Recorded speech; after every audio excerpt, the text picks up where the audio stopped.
კომპანია Virgin Galactic-მა კვირას პირველი ტურისტული სუბორბიტალური ფრენა შეასრულა რაკეტოპლანით, რომელშიც მისი დამაარსებელი ბრიტანელი მილიარდერი რიჩარდ ბრენსონი იმყოფებოდა. ფრენის დაწყება ევროპის დროით 16 საათზე იგეგმებოდა, მაგრამ ცუდი ამიტის გამო ის საათნახევრის დაგვიანებით შესრულდა და მთავარი ამბავში ის არის, რომ ის შესრულდა. ვიდრე ჯეფ ბეზოსი გაფრინდება კოსმოსური ტურიზმის ეპოქის გავითარებისათვის, კიდევ უფრო ცხადი წინსვლა ვნახეთ სხვათა შორის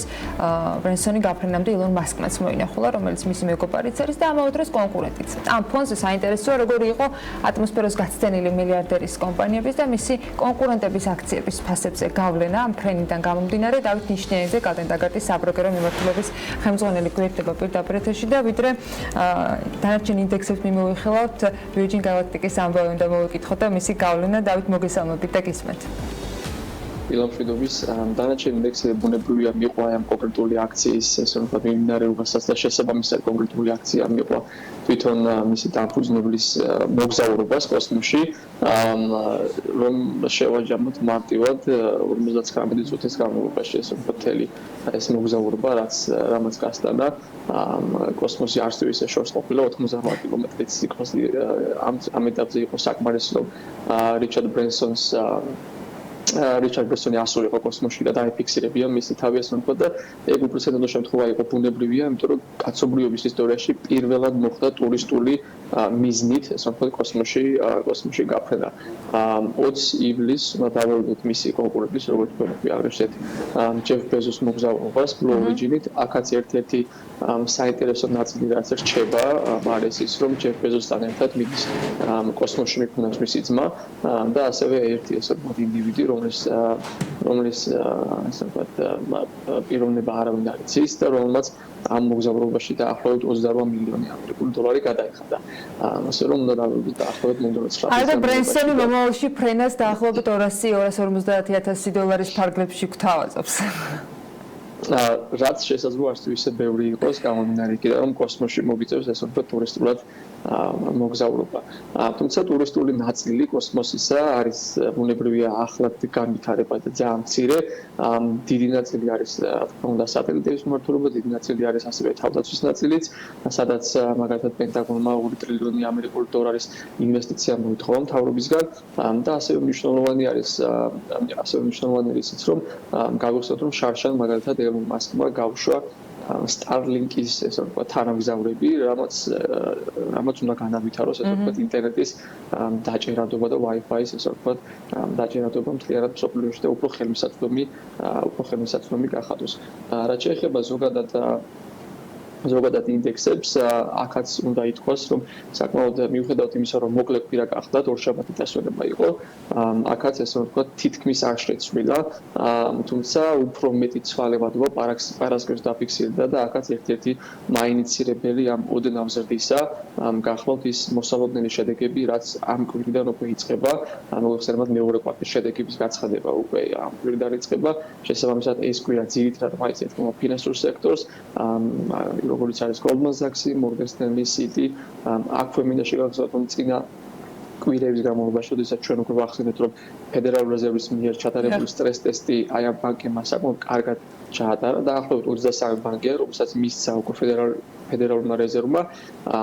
უფლება, რომ შეისყიდონ თავიანთი ასე ვთქვათ აქციები და პლუს გასცენ დივიდენდებიც, ბუნებრივია ეს აქციის ფასზე იმოქმედებს თითოეული ამ კომპანიის და მოსალოდნელი არის, რომ აქციის ფასიც გაიზრდება, რადგანაც მათმა უკვე განაცხადეს, რომ მათი დივიდენდები, მაგალითად Morgan Stanley-ის შემთხვევაში, ის დივიდენდებს აორმაგებს 35 ცენტიდან 70 ცენტამდე და ასევე ასე ვთქვათ ზრდიან თავიანთ დივიდენდებს, როგორც Wells Fargo, ასევე Citi, ასევე JP Morgan და ასე შემდეგ. ასე რომ ზოგადად S&P 500-ის ასე ვთქვათ შემოსავლენობას თუ დავაკვირდებით, ანალიტიკურის მოსაზრებით დაახლოებით 65%-იანი ზრდა იქნება წინა შესაბამის პერიოდთან შედარებით. შეიძლება აქ ასაკურიც არაფერი არ იყოს, იმიტომ რომ გვახსოვს ჩვენ წინ ერთი წლის წინ რა მდგომარეობაში ვიყავით, თუმცა ის ტენდენცია, რაც ასე ვთქვათ, ნარჩუნდება, მაინც ბუნებრივია დადებითი არის. ასევე მინდა გამოვყო ავიახაზების და ასე ვთქვათ, თვითმფრინავების სექტორიც, მაგალითად, ასე ვთქვათ, Dali, Delta Airlines, რომელიც ერთ-ერთი ასე ვთქვათ, დაბალბიუჯეტიანი თვითმფრინავი ავიახაზი არის, მოლოდინები უფრო აქ არის, რომ მომდევნო ასე ვთქვათ, სექტემბრის დასაწყისიდან უფრო დაიწყებს ესე ვთქვათ, აი ესეთი კომპანიების ფასის ზრდა, გამომდინარე იქიდან, რომ ჯერ მაინც საერთაშორისო ფრენები არ არის აქტიური, მხოლოდ 85% ფრენებში და ფრენების არის აღდგარი, თუმცა აი ამათვის ძალიან მნიშვნელოვანი არის ბიზნეს მიმართულება და ძალიან მნიშვნელოვანია საერთაშორისო ფრენები, რის მოლოდინის ანალიტიკოსებს უფრო შემოდგომიდან აქვთ ვიდრე ახლა. თუმცა კი გააგრძელდა და დავაბეთებ მე. ეკონომიკურ ინდიკატორებსაც მინდა ოდნავ შევეხო ამერიკაში, აქ უმუშევრობის განაცხადები არც თუ ისე მაღალი დაფიქსირდა, თუმცა ასევე ოდნავ მაღალი დააფიქსირეს ესე ვთქვათ მაისის სამუშაო ადგილების შექმნის ნაწილად. ხო, AWS-ის ნაწილზე მინდა უბრალოდ მეთქვა, რომ პოზიტიური მოლოდინები როგორც ჩანს გაჩნდა, იმიტომ რომ იგივე Turkish Airlines-მა დაანონსა, რომ ისინი ხელფასებს გაზრდიან იმ ტრენდიდან გამომდინარე, რაც აქვს და ამ მიმართულებით კომპანია, რომელიც დედამიწის გარშემო თითქმის ყველა კონტინენტს ფარავს, საკმაოდ აქტიური ფრენებით ამ ნაწილში ხედავს დადებით მიმართულებას. ევროპის კონტინენტისკენ რო გადმოვინაცვლოთ, აქ ინფლაციის მაჩვენებლის კორექტირება გქონდა, თუმცა არანაკლებ საყურადღებო იყო კოვიდის მაჩვენებლები, დიდ ბრიტანეთს მოუწია კორექტირება გახსნასთან დაკავშირებით მიმდინარე პროცესებზე და აგვისტოსკენ გადაწია თვითიზოლაციის წესების კონტროლის მოხსნის საკითხი. ინფლაციით მინდა რომ დავიწყოთ, იმიტომ რომ ეს თემა საქართველოსაც ძალიან აქტუალურია და არა მხოლოდ საქართველოსთვის, პრინციპში ყველა ქვეყანა, განსაკუთრებით ის ქვეყნები, სადაც სახელმწიფოს დონაციები იყო კოვიდის პერიოდში ძალიან აქტიური ამ რეალობის წინაშე დადგა. ევროპის ცენტრალური ბანკის გადაწყვეტილება რას ეფუძნებოდა და რა სამიზნე მაჩვენებლებს უკავშირებენ მომავალს? კი ბატონო, ევროპის ცენტრალური ბანკის ესე ვთქვათ, წინამდებარე განცხადება მოქმედებდა იმაში, რომ ისინი აქტიურად აკვირდებიან ეკონომიკის ესე ვთქვათ განვითარებას კორონავირუსის პანდემიასთან მიმართებაში და შესაბამისად მიიღებენ დამატებით ესე ვთქვათ ქმედით ნაბიჯებს. მათი ინფლაციის ესე ვთქვათ ტარგეტი ინფლაცია გახდათ 2%-ზე დაბალი, მაგრამ არა 2%-ისა, თუმცა ეხლა გადახედეს ესე ვთქვათ თავის სტრატეგიას და მიიღეს რომ 2% უნდა იყოს ესე ვთქვათ მათი ტარგეტი ინფლაცია, თუმცა ბუნებრივია დევიაცია აი ამ ნიშნულიდან იქნება ეს ზემოთ თუ იქნება ეს ქვემოთ, დამატებითი დაკვირვების საგანი უნდა გახდეს და შემდეგ დამატებითი ჩარევების შესაძლებლობა გამოიწვიოს. მიუხედავად აი ამ განცხადებისა, ევროპის ცენტრალური ბანკის პრეზიდენტი კრისტინ ლაგარდი მაინც მოელის, რომ წლის მეორე ნახევარში ეკონომიკური აღმავლობა უფრო გამყარდება, თუმცა ბუნებრივია მეორეს მხრივ საკმაოდ გამოწვევა არის ეს დელტა ვარიანტი კორონავირუსისა, რომელიც ესე თუ ისე უკვე პროგნოზირებასაც მეტნაკლებად სახიფათოს ქმნის. რაც შეეხება კორონავირუსის ნაწილში, აქაც ევროპაში, როგორც თქვენს აღნიშნეთ, ქვეყნები უკვე ხედავენ და ესე ვთქვათ, გეგმავენ გარკვეული მიმართულებით ჩაკეტვებსაც, მაგალითად ესპანეთში არის ყველაზე ცუდი ვითარება კორონავირუსის გავრცელების ნაწილში და კატალონიის ესე ვთქვათ, მუნიციპალიტეტის შესაძლებლობა ჩაიკეტოს კიდევაც, ასევე საფრანგეთი, რომელიც უკვე საუბრობს მეოთხე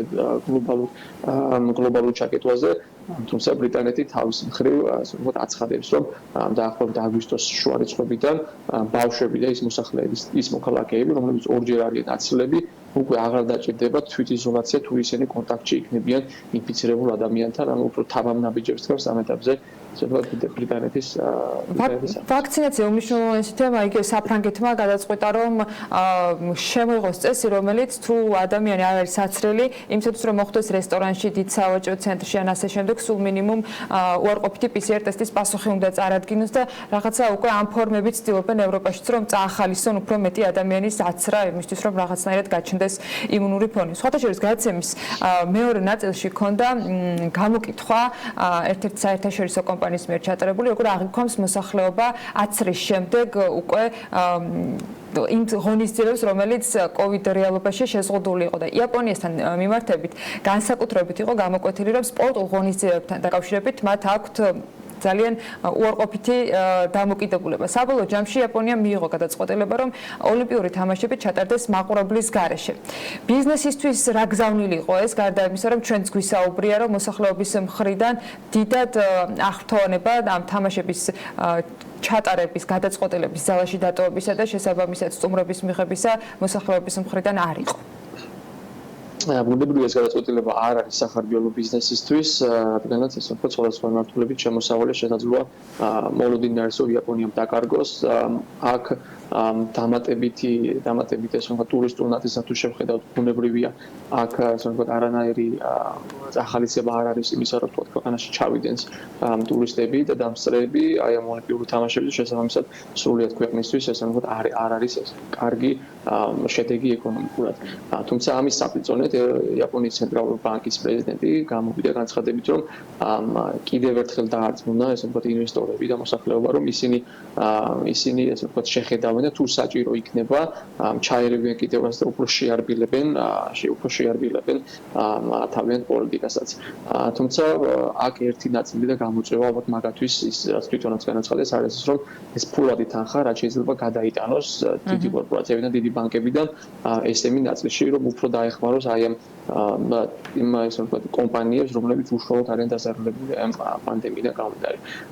შესაბამისად ამის ფონზე იაპონიის ინდექსიც საკმაოდ შემცირდა და 3%-ის ნაწილში და ის რომ ვთქვათ ჩვენ რასაც ვამბობდით ფარად წინა ჩართვების განმავლობაში რომ მოსალოდნელი იქნებოდა ჩაკეტვა ჩაკეტეს კიდევაც და უკვე 12 ივლისიდან დღეიდან გუშინიდან 22 აგვისტომდე იაპონია კვლავ იქნება ჩაკეტილი და ასეთ ვითარებაში ჩატარდება ოლიმპიური თამაშები. ჩინეთს რაც შეეხება შეიძლება ითქვას რომ წარმოებლობის ფასების ინდექსი აჩვენებს განსაკუთრებულ ზრდას ამავე დროს მინიმუმამდე ჰქონდათ სარეზერვო მოთხოვნები შემცირებული ამაზეც ნაწილობრივ ვისაუბრეთ რომ ერთსულ მოსახლეზე შემოსავალი ჩინეთში აჩვენებდა კლებას მიუხედავად იმისა რომ გასულ წელს აჩვენა ყველაზე სწრაფი გამოცოცხლება რა ხდება ამ პოზიციონირებით ამ დროისათვის ამ ქვეყანაში და როგორ არის ინდექსების რეაგირება კი ბატონო, ჩინეთში შეგვიძლია ორი მიმართულებით გამოყოთ და ორივე ვახსენოთ, ანუ აქაც ბუნებრივია აი ამ ახალი ამბებიდან გამომდინარე ინდექსებმა შემცირება დააფიქსირეს. ერთ-ერთი გამოწვევა აქ გახლავთ ჩინეთის მიმართ დამოუკიდებულება მის ტექნოლოგიური კომპანიების მიმართ. მოგეხსენებათ, ერთი კვირის წინ კომპანია დიდი, რომელიც გამოვიდა IPO-ზე ამერიკაში, ეგრეთ წოდებული ADR-ის მეშვეობით, ჩინეთის მთავრობამ საკმაოდ კრიტიკული დამოუკიდებულება მიიღო აუკრძალეს კიდევაც ახალი კლიენტების და ახალი მოხარებების რეგისტრაცია და თხოვეს კიდევაც რომ ჩინეთის ბაზარზე მოიხსნა მისი აპლიკაცია მანამ სანამ არ გაიორდა კიბერუსაფრთხოების ნაწილს რომელიც თავისი პროცედურის ნაწილში ესე ვთქვათ აი ამ ეს კომპანია აცხადებს რომ გამორჩა და არ თვლიდა საჭიროდ რომ გაელო თუმცა ზოგადად თუ შევხედავთ ჩინეთი საკმაოდ მკაცრად უყურებს მისი ქვეყნის ტექნოლოგიური კომპანიების ქვეყნის გარეთ ასე ვთქვათ გასვლას და IPO-ზე გამოცხადებას. შესაბამისად, ეს ზოგადი კლიმატისთვის დამაზიანებელი არის და გამომდინარე აქედან ინდექსებიც ესე ვთქვათ შემცირდა. თუმცა მეორე ნაწილი, როგორც ვთქვათ, იაპონიაში მათი აქაც მიზნობრივი მაჩვენებელი არის ის, რომ აი ეს თანხებმა გადაინაცვლოს რაც შეიძლება უფრო დაბალი ასე ვთქვათ კაპიტალიზაციის მქონე კომპანიებში შესაბამისად შეამცირეს კიდევაც სარეზერვო მოთხოვნები, რაც ანალიტიკოსების მოსაზრებით გამოათავისუფლებს 1 ტრილიონის მოცულობის როვნების, რომელიც არის ბუნებრივია რომ იყო გრძელი ფული, თუმცა აქვე ანალიტიკოსები აცხადებენ რომ ეს მეტნაკლებად უფრო გადადინება არის დიდი კორპორატიული ბანკებიდან პატარა კომპანიებში და იმედი არის რომ დიდი კორპორატიული ბანკები ასე ვთქვათ უფრო გასცემენ აი ამ შესაძლებლობას და ამით ჩინეთის მთავრობა დაეხმარება თავის მცირე და საშუალო სექტორს თუმცა აქ მნიშვნელოვანი არის ის რომ ეს გამოცხადება მოხდა მეორე კვარტლის GDP-ის გამოცხადებამდე რომელიც ამ კვირაში უნდა გააკეთოს ჩინეთმა და აქაც ანალიტიკოსები სპეკულირებენ რომ შესაძლოა არ თუ ისე კარგი ციფრები იყოს ჩინეთის მიმართულებით ნახოთ როგორ იქნება და აუცილებლად მოვუკითხავთ ზუსტად ერთი კვირის თავზე მადლობა დავით შენიძე კალთენტაგარტის საბროკერო მიმართულების ხელმძღვანელი საუბრობდა კალთენტაგარტის სათავო ოფისიდან